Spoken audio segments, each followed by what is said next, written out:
ఇందిరమ్మ ఇళ్ల పథకానికి సంబంధించిన ఫిర్యాదులను స్వీకరించేందుకు ప్రభుత్వం కాల్ సెంటర్ను అందుబాటులోకి తీసుకురానుంది.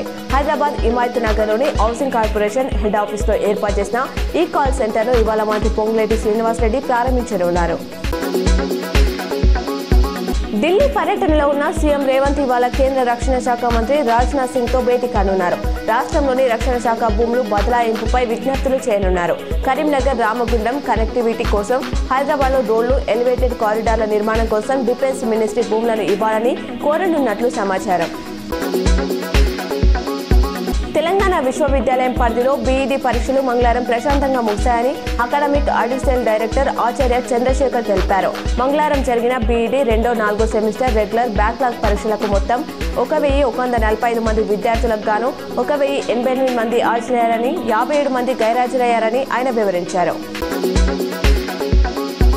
ఉపరాష్ట్రపతి ఎన్నికకు మంగళవారం ఓటింగ్ జరిగింది. ఈ ఎన్నికలో ఎంపీ అరవింద్ ధర్మపురి తన ఓటు హక్కును వినియోగించుకున్నారు. పార్లమెంట్ భవనంలోని F101 వసతిలో రాష్ట్ర బ్యాలెట్ విధానంలో ఆయన ఓటు వేశారు.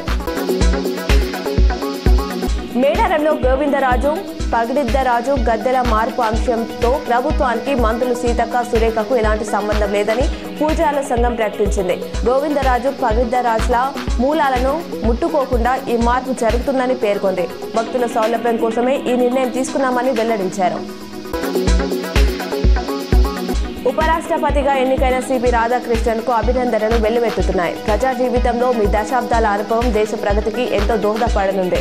మీ బాధ్యతల్లో విజయవంతమవ్వాలని ఆకాంక్షిస్తున్నానని రాష్ట్రపతి ముర్ము ట్వీట్ చేశారు. పేదల ఉన్నతికి సమాజ సేవకు జీవితం అంకితం చేశారు. ఉత్తమ వీపీగా నిలుస్తారని నమ్మకం నాకుందని పీఎం మోదీ పేర్కొన్నారు.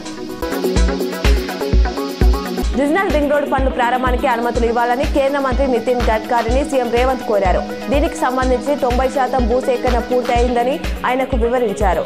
రావిరేలా అమన్గల్ మన్ననూర్ రోడ్డును 4 వరుసల గ్రీన్ఫీల్డ్ రహదారిగా నిర్మించాలని కోరారు.